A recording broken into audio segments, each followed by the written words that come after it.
Aparecí vestida de novia en la cena de mi esposo con su amante, y lo que le entregué frente a todos hizo que su rostro perdiera todo el color. Desde pequeña, soñaba con la boda perfecta. No cualquier boda, sino la boda. Esa que parece salida de un cuento de hadas. Recuerdo cuando tenía 7 años, con un cuaderno de tapa azul en el que dibujaba vestidos con mangas de encaje, bordados brillantes y velos que arrastraban por el suelo. Pasaba las tardes recortando imágenes de revistas antiguas de mi madre, tortas de varios pisos, ramos coloridos, salones iluminados por candelabros. Cada detalle importaba. Y en el centro de todo, yo. La novia. Feliz. A medida que fui creciendo, la idea no desapareció, solo se volvió más clara. El vestido cambió de forma, el escenario de país, pero el sentimiento seguía intacto. No era vanidad ni capricho. Era una forma de celebrar el amor, de marcar un comienzo con brillo, frente a las personas que importaban. Un rito de paso que tenía sentido para mí. Entonces conocí a Mario. Fue en un evento de la universidad, en Madrid. Él era profesor asistente de filosofía, con ese aire escéptico, la barba sin afeitar y frases cortantes. Me encantó desde el primer momento. Tenía un aire misterioso, pero también una inteligencia provocadora. Yo, que siempre fui soñadora, me vi fascinada por alguien con los pies bien puestos en la tierra. En los primeros meses, fue atento, gentil, hasta poético.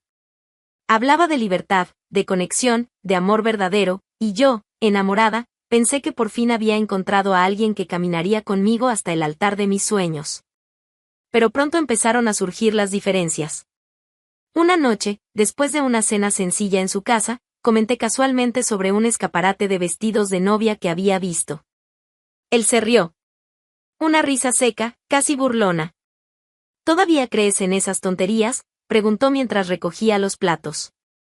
No son tonterías, Mario. Es un sueño que tengo desde niña. Una boda de verdad no necesita fiesta. Papel, música, vestido, eso es consumo, no amor. Eso me dolió. Traté de explicar que no se trataba de lujo, sino de simbolismo. Pero él ya estaba convencido. ¿Y yo? Yo estaba ciega. Ciega de amor. Cuando propuso que nos casáramos en el registro civil, sin anillo, sin familia, sin nada, dije que sí. Dije que sí, aún sintiendo que una parte de mí se apagaba. Aún con mi madre preguntando, en susurros y con ojos tristes, si eso era realmente lo que yo quería. Aún con mis amigas diciéndome que yo merecía más. Guardé mis dibujos en el fondo de una caja. Recortes, collages, notas, todo desapareció de mi vida como si nunca hubiera existido. El registro civil era frío, el juez estaba apurado, y la única sonrisa en esa sala era la mía, forzada, claro, pero mía. Mario parecía aliviado, como quien cumple una obligación sin importancia. Y así empezamos nuestra vida juntos. Sin fiesta, sin recuerdos, sin magia.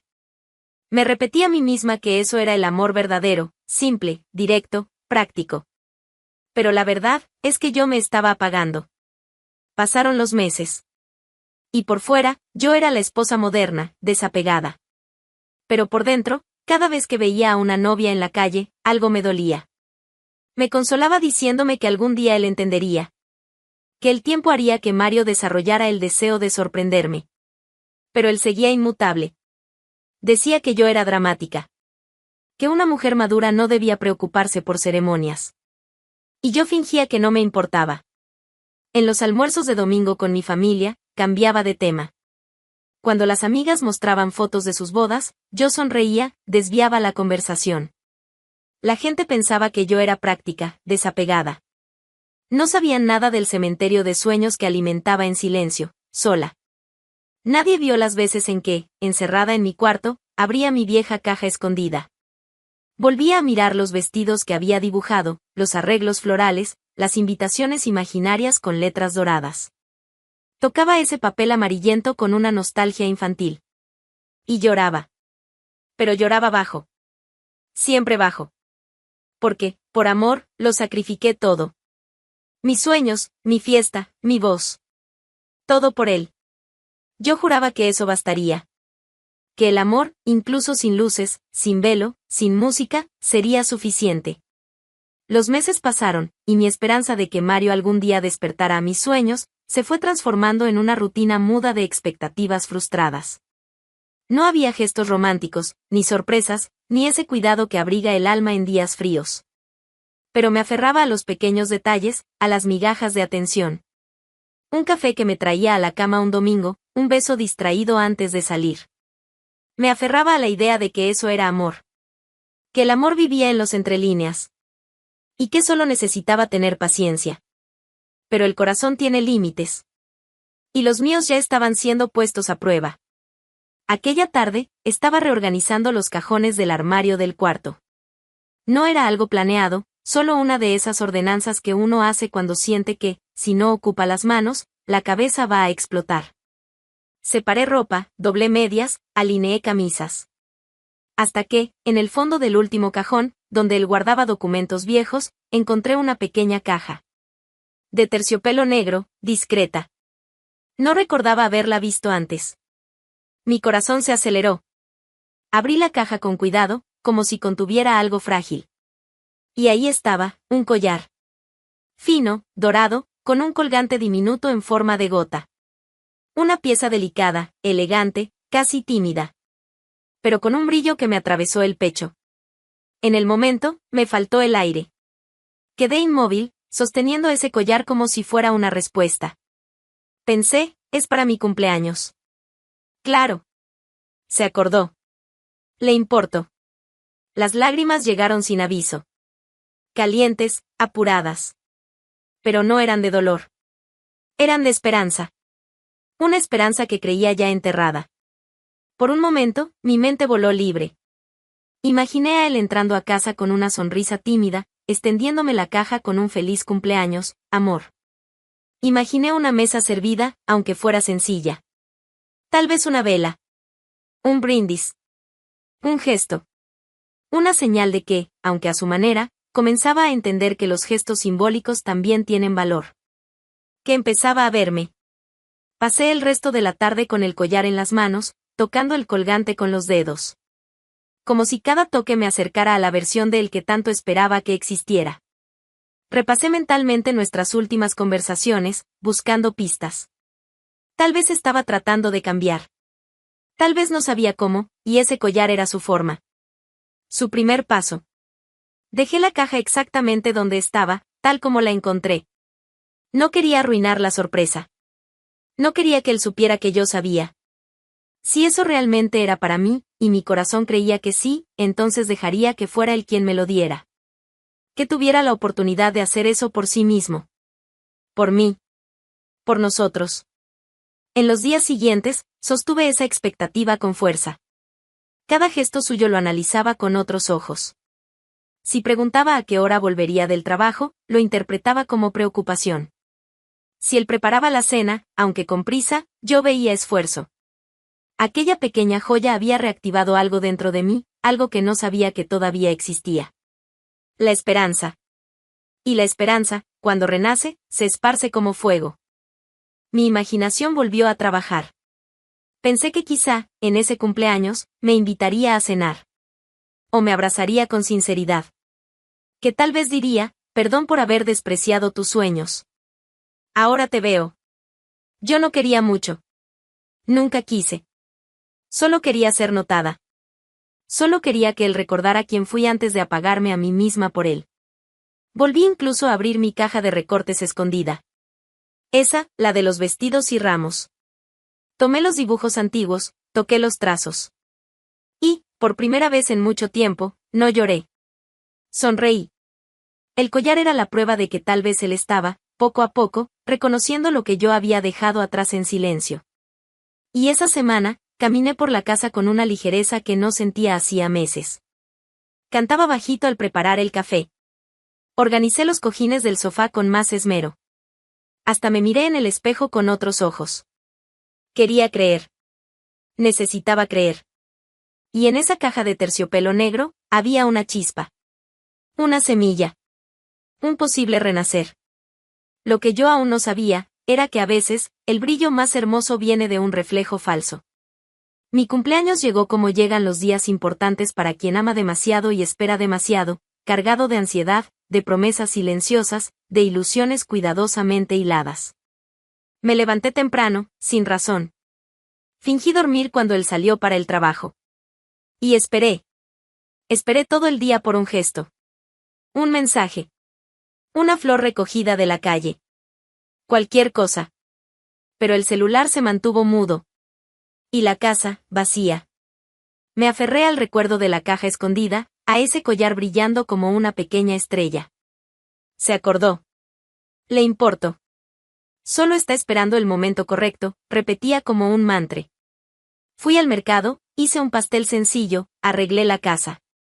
No porque él lo pidiera, sino porque aún creía que la noche tendría algo especial. Me puse mi vestido favorito, ese rojo de tirantes finos, que él solía elogiar al principio, antes de dejar de notar cualquier cosa. Me peiné con cuidado, me puse un labial discreto. Me vestí como si fuera a recibir el amor que creía merecer.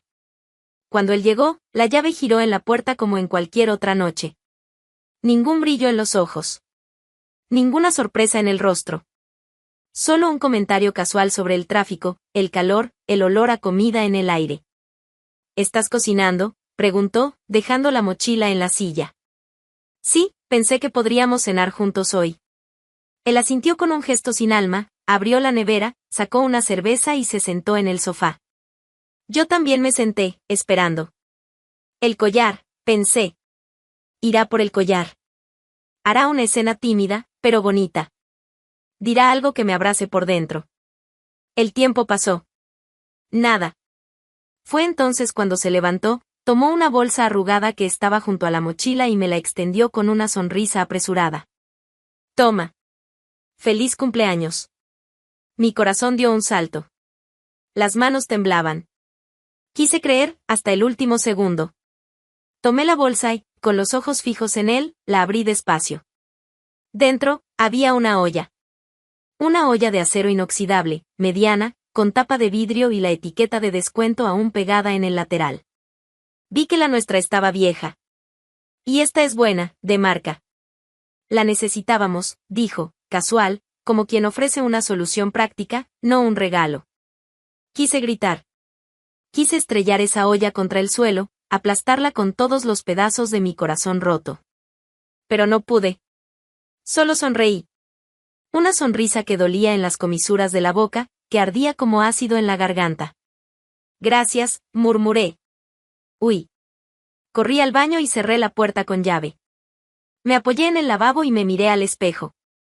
Y lo que vi no era solo decepción. Era algo más profundo. Un cansancio que venía del alma. Los ojos estaban rojos, pero no de rabia, de duelo. Duelo por mí. Allí, frente a ese reflejo, lo comprendí, el amor estaba muriendo. Y no era un final repentino. Era una muerte lenta, silenciosa, acumulada en años de negligencia, de ausencia, de sueños guardados. La olla fue solo el golpe final. El entierro de lo que quedaba. Lloré con sollozos, sin sonido, para que él no escuchara. Me abracé a mí misma allí mismo, en el baño frío, como si intentara mantener enteras las partes que aún me quedaban. Recordé la caja con el collar. No era para mí. Nunca lo fue. Él nunca me vio. No de verdad. Yo era conveniente, útil, discreta. Pero nunca fui celebrada. Nunca fui amada como merecía. Y allí, entre los azulejos fríos y la sombra de la desilusión, algo en mí se rompió del todo. No un corazón, ese ya estaba agrietado desde hacía tiempo. Lo que se rompió fue la ilusión. La esperanza. La paciencia. Esa noche me transformó. Y no lo digo con poesía, lo digo con dolor. Era como si hubiese salido de mi propio cuerpo y me viera desde fuera por primera vez. Vi a una mujer apagada, desvalorizada, mendigando afecto de un hombre que ni siquiera se tomaba el trabajo de ocultar su desprecio. En los días que siguieron, mi cabeza no paraba. La olla seguía en la cocina, cerrada, como un trofeo silencioso de la humillación. Mario no dijo nada más. Ni sobre el cumpleaños, ni sobre mi llanto escondido en el baño. Siguió con su rutina inquebrantable, trabajo, sofá, celular, silencio. Pero dentro de mí, algo empezó a latir diferente. Por primera vez en mucho tiempo, busqué refugio fuera de casa. Volví a encontrarme con mis amigas, esas que él siempre decía que eran exageradas, superficiales, mala influencia. Me recibieron con abrazos sinceros y miradas atentas, como quien ya sabía, pero esperaba que yo misma lo viera. Fue en una de esas conversaciones que hablé, casi como sin querer, del collar escondido. Lo comenté bajito, entre sorbos de vino, como un desahogo sin dirección. ¿Tú crees que él me daría un collar y luego, una olla? Las chicas se miraron entre ellas. Fue entonces cuando Marta, la más directa de todas, lanzó la pregunta. ¿Estás segura de que eso era para ti? En ese momento, me reí. Una risa nerviosa, incómoda. Claro que sí. Estaba en su cajón, ¿dónde más estaría? Es justamente por eso que me parece extraño. Esa frase se quedó conmigo. Se pegó. Una duda que no quería tener, pero que ya estaba allí, picando, carcomiendo. En los días siguientes, la inquietud se volvió necesidad. Necesitaba saber. Y con esa urgencia, en una tarde cualquiera, decidí hurgar más a fondo. Tomé su laptop, el mismo que siempre dejaba en la sala, desbloqueado, porque no tenía nada que esconder. Abrí los correos. Nada importante. Pero, en los archivos recientes, un nombre me llamó la atención, Laureta DocX. Abrí el archivo. Era una lista. Una lista de proveedores, floristerías, befás, salones de eventos en Sevilla. Todo cuidadosamente organizado, con fechas, presupuestos, plazos. Una planificación de boda. Se me helaron los dedos. Seguí buscando. Encontré conversaciones en redes sociales. Fotos intercambiadas. Videos. Mensajes llenos de promesas. Será el día más hermoso de nuestras vidas, escribió él. Con todo lo que te mereces, vestido, fiesta, música. Tal como lo soñamos. Laureta. Un nombre que hasta entonces nunca había escuchado. Una joven vanidosa, alegre, llena de filtros y poses. Lo opuesto a todo lo que él decía no soportar. Tenía redes sociales llenas de selfies, uñas impecables, frases motivacionales baratas. Aquello me desgarró. Él la amaba. O creía amarla. La verdad es que con ella planeaba todo lo que me negó a mí. ¿Y el collar?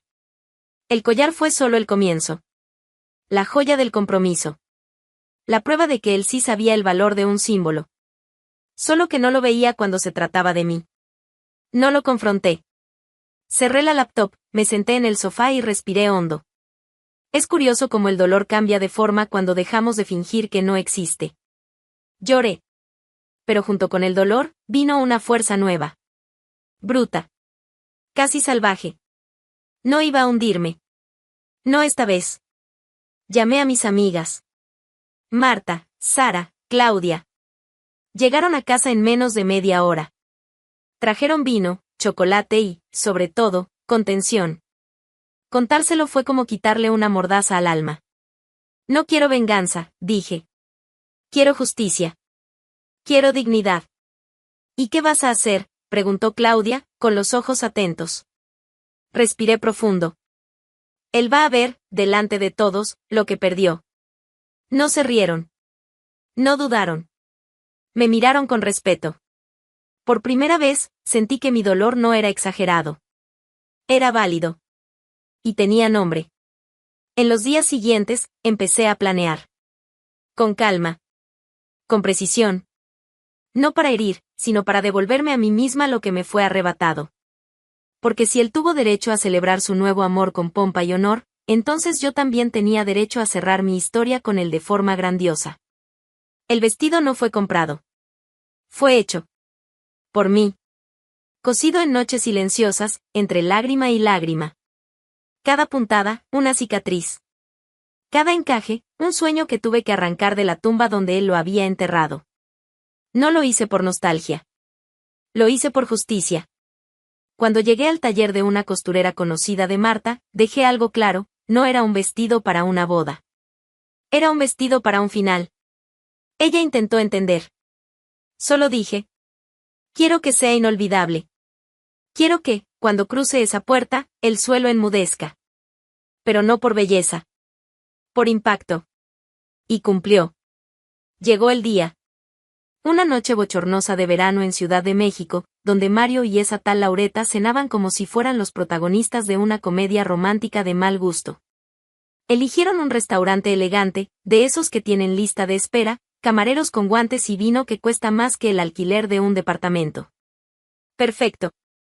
Él siempre fue apasionado por parecer lo que no es. Esperé el momento justo. El salón estaba lleno, iluminado, pulido. Un escenario montado con esmero. Y entonces, abrí las puertas. No corrí. No dudé. Caminé. Pies firmes, cabeza erguida. El vestido ondeaba detrás de mí como si el propio pasado me aplaudiera en silencio. Blanco, de encaje bordado a mano, con un velo largo que arrastraba por el suelo. Una novia. Pero no la novia que él creyó que podía ignorar. La novia que intentó borrar. Mario me vio. El tenedor cayó de su mano. Su rostro, pálido, paralizado. Laureta miró a su alrededor, confundida, riendo con vergüenza, como si pensara que era una broma de mal gusto. No lo era. Me acerqué a la mesa como quien entra en su propio funeral para declarar que sigue viva. Buenas noches, dije con una sonrisa contenida, firme. Coloqué una carpeta de cuero marrón sobre la mesa. Mario ni siquiera podía hablar. Estos son los papeles del divorcio. Puedes firmarlos cuando quieras. Yo ya lo hice. La voz salió limpia, como acero pulido. Todo el restaurante escuchó. Nadie fingió que no estaba prestando atención. La camarera se congeló con la bandeja en la mano. El sonido de la banda pareció bajar por sí solo. Tú me negaste un sueño, continué. Despreciaste todo lo que yo era. Me llamaste superficial. Te burlaste de mis deseos. Dijiste que las fiestas eran vanidad. Que el amor no necesitaba ceremonia. Miré a Laureta. Evitaba mi mirada, pero fingía desprecio. Ah, la arrogancia de las sustitutas, siempre creyendo que heredaron algo valioso, cuando en realidad están recibiendo una deuda. Pero ahora, vas a casarte. Con fiesta. Con joya. Con vestido, flores, fotógrafo. El mismo paquete completo que juraste que era innecesario. Que me obligaste a tragar en seco. Que me hizo renunciar a mí misma. Me volví de nuevo hacia Mario, que seguía respirando como si buscara aire en otro planeta. Y ya que nunca pude casarme de novia, al menos me voy a divorciar como una. El silencio se rompió con aplausos discretos. No aplausos de espectáculo, sino de respeto. De reconocimiento. De liberación. Personas que ni siquiera sabían mi nombre me miraban como si fueran testigos de un acto de valentía. Laureta empujó la silla hacia atrás y se levantó, los ojos llenos de rabia o vergüenza, no me importaba. Mario, ese hombre arrogante que siempre tuvo todas las palabras del mundo para disminuirme, ahora no encontraba ninguna. ¿Y yo? Yo solo sonreí. Salí del restaurante con la cabeza erguida, pisando mi propio pasado con la ligereza de quien no carga venganza, solo dignidad. Dejé atrás al hombre que nunca me vio, a la mujer que se conformó con migajas y al amor que alimenté sola por demasiado tiempo. Esa noche, no fui víctima. Fui protagonista. ¿Y mi vestido? Era mi armadura. Al principio, me repetía que ya no creía en cuentos de hadas. Que el amor era algo práctico, sin flores, sin velo, sin altar. Que bastaba con respeto, rutina y compañerismo. Pero la verdad es que solo repetía lo que me enseñaron a aceptar. Decía eso para sobrevivir a la falta. Después del divorcio, me volví una sombra silenciosa por meses. Caminaba por las calles como quien reaprende a existir. Las miradas de lástima me atravesaban.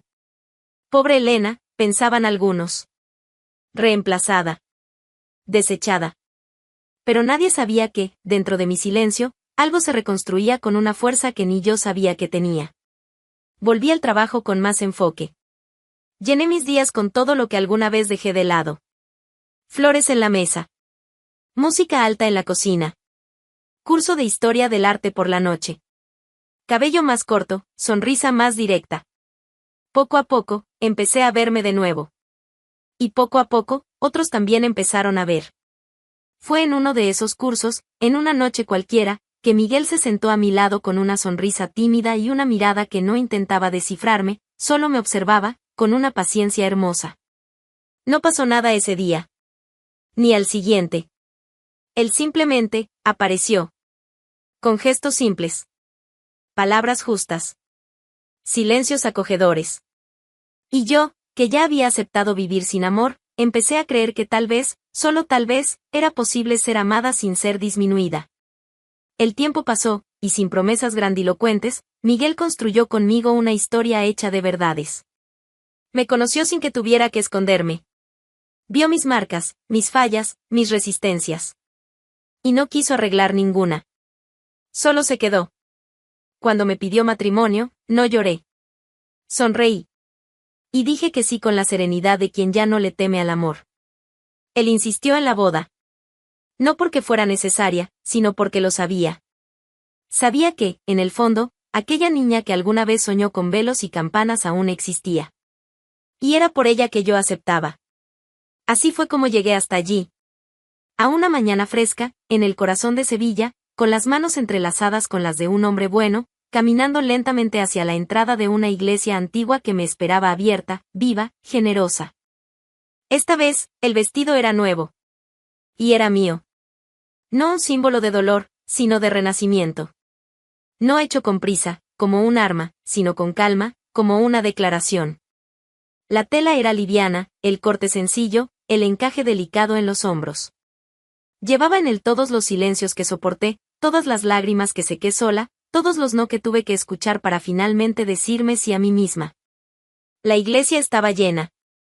Amigos. Familiares. Gente que conocía el peso que ese momento llevaba. Mis pasos por el pasillo central no eran los de una novia cualquiera, eran los de una mujer que venció. Marta lloraba sin vergüenza. Claudia sonreía como quien aplaude con los ojos. Mi madre sostenía el rosario como quien sostiene un mundo entero de orgullo. ¿Y Miguel? Miguel me miraba como si yo fuera el sol. Sin miedo a que lo quemara. Sin miedo a que huyera. Solo feliz de verme brillar. Esta vez, nadie me hizo callar. Nadie disminuyó mis sueños. Estaba donde siempre quise estar, pero ahora, con alguien que me quería entera. No una versión más liviana, más conveniente, más fácil de tragar. Intercambiamos votos. Sonaron las campanas. Y al salir de la iglesia, entre pétalos blancos y aplausos emocionados, sentí por primera vez que esa historia, al fin, era mía. Entera. Sin concesiones. Sin cicatrices abiertas. Mientras tanto, Mario pasaba las tardes encerrado en un departamento de vidrio y concreto. El matrimonio con Laureta era un retrato desteñido de lo que prometió ser. Las discusiones eran constantes. Ella exigía el romance que él nunca supo dar. Él huía por la misma puerta que yo un día cerré con dolor. La mesa servida ya no tenía gracia. La mujer vanidosa que un día lo encantó, ahora lo presionaba por atención. Y él, sin entender por qué se había ido el encanto, revivía el mismo ciclo, repitiendo los mismos errores, esperando resultados distintos. Observaba mi vida desde lejos. Sin valor para escribirme, sin osadía para aparecer. Sabía que había perdido. Sabía que lo que me faltaba no era él. Era lo que él nunca supo ser. No deseaba venganza. Deseaba que él supiera, aunque nunca lo dijera en voz alta, que jamás recuperaría lo que enterró con desprecio. Porque el amor no muere. Solo cambia de lugar. Y aquel día, frente a la nueva vida que comenzaba con pasos firmes y mirada clara, lo supe, no era un nuevo comienzo. Era la continuación de la historia que siempre fue mía. Elena eligió la libertad, y fue inolvidable. Comenta, ¿tú harías lo mismo? Y no olvides suscribirte al canal para más historias como esta.